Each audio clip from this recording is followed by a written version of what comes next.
예, 여러분 안녕하세요. 제이리치입니다. 오늘 영상은 제가 소방시설 관련해서 최근에 상가 계약을 하면서 있었던 사례를 조금 말씀을 드릴까 하는데요.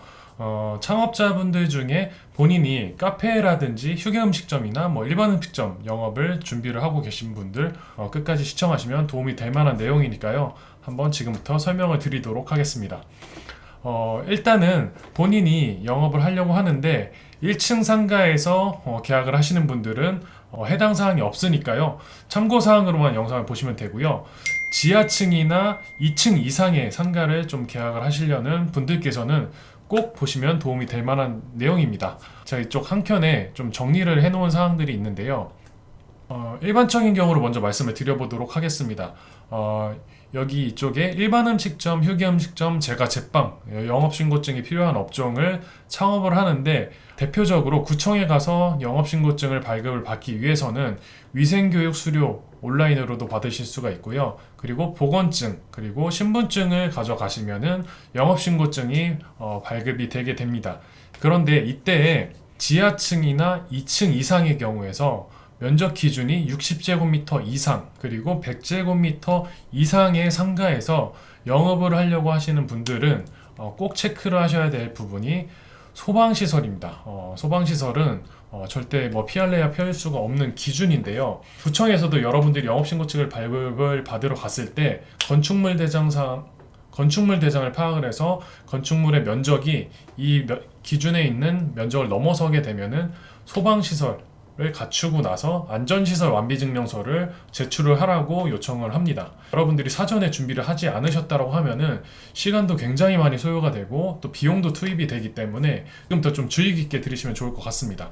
먼저 소방시설을 소방서에서 어떤 시설을 갖추라고 하냐면 피난 계단이 될 수도 있고 그리고 내부에 화재가 났을 때 화재 진행 속도를 좀 늦추려고 방염시설을 또 갖추라고 하고 또 때에 따라서는 방화 벽도 설치를 하셔야 되고 또 일정 기준에 따르는 경우에는 천장에 뭐 스프링클러도 설치를 해야 되는 경우도 있다고 하더라고요. 근데 이 부분을 명확하게 소방서에서도 안내를 해주지 않으시기 때문에 여러분들이 해당 번지수에 그리고 면적 기준 또 이러한 사항들을 말씀을 드려야지 소방서에서 일일이 뭐 체크를 해주시는 것 같더라고요. 어쨌든 간에 이러한 시설을 갖추고 하는 일들이 모두 비용과 시간이 투자되는 일이기 때문에 임차인분 입장에서는 가급적이면 소방시설이 갖춰져 있는 상가에 들어가셔야 좋을 텐데 매번 그런 상황이 발생되는 게 아니잖아요. 비어있던 상가에 들어가는 경우나 소방시설이 사전에 갖춰져 있지 않은 상가의 경우에는 비용이랑 시간이 투자되기 때문에 여러분들께서 부동산 계약을 해야 될지 말아야 될지 상당한 고민이 되실 수도 있을 겁니다. 그런데 오늘 제가 말씀드릴 포인트는 팁이 있기 때문에 좀 말씀을 드리는 사항인데 제가 아까 여기 말씀드렸다시피 지하층의 경우에는 60제곱미터 그리고 2층 이상의 경우에는 100제곱미터라고 말씀을 드렸잖아요. 저도 최근에 100제곱미터가 넘어가는 상가에서 계약을 한 적이 있는데 제가 진행했던 상가에 건축물 대장을 좀 캡처를 해 왔거든요. 2층이었는데요. 거기가 점포 용도로 되어 있었고 면적이 보시다시피 지금 100제곱미터가 넘어서 한 120제곱미터 되는 면적이었습니다. 120제곱미터면 한 35평 정도 되는 이제 면적이거든요.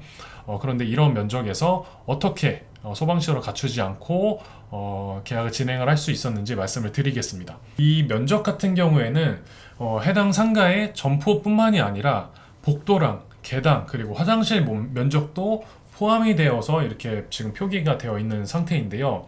실질적으로 내부 면적을 저희가 전자줄자로 실측을 해본 결과 100제곱미터가 채 안 되더라고요. 다행스럽게도 아슬아슬하게 98제곱미터, 99제곱미터 나오는 상황이었는데 면적 기준 자체가 100제곱미터이기 때문에 그 면적이 미만에 해당될 경우에는 소방시설을 갖추지 않아도 되는 경우였습니다. 그래서 저희는 운이 좋게도 이렇게 빠져나갈 수가 있는데 저희 같은 상황만 발생이 되는 게 아니고 면적을 기준이 훌쩍 넘어서 150제곱미터 정도 되는 상가가 또 있을 수도 있잖아요.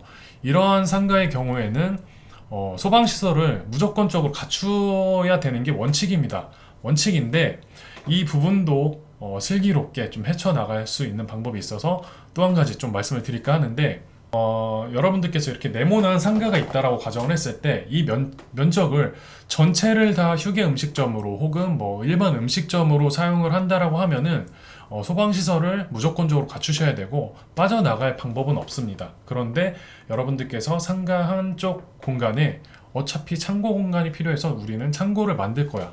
어차피 우리는 직원분들의 복지를 위해서 휴게 공간을 설치를 할 예정이었어. 이런 경우에는 150제곱미터의 상가의 면적이어도 한 50제곱미터 정도의 면적을 창고 공간 혹은 휴게 공간으로 분리를 해서 인테리어를 한다라고 했을 때 나머지 100제곱미터만 휴게 음식점으로 혹은 일반 음식점으로 신고를 하게 되면은 여러분들께서 또 소방시설을 갖춰야 되는 그 의무에서 벗어나실 수가 있습니다.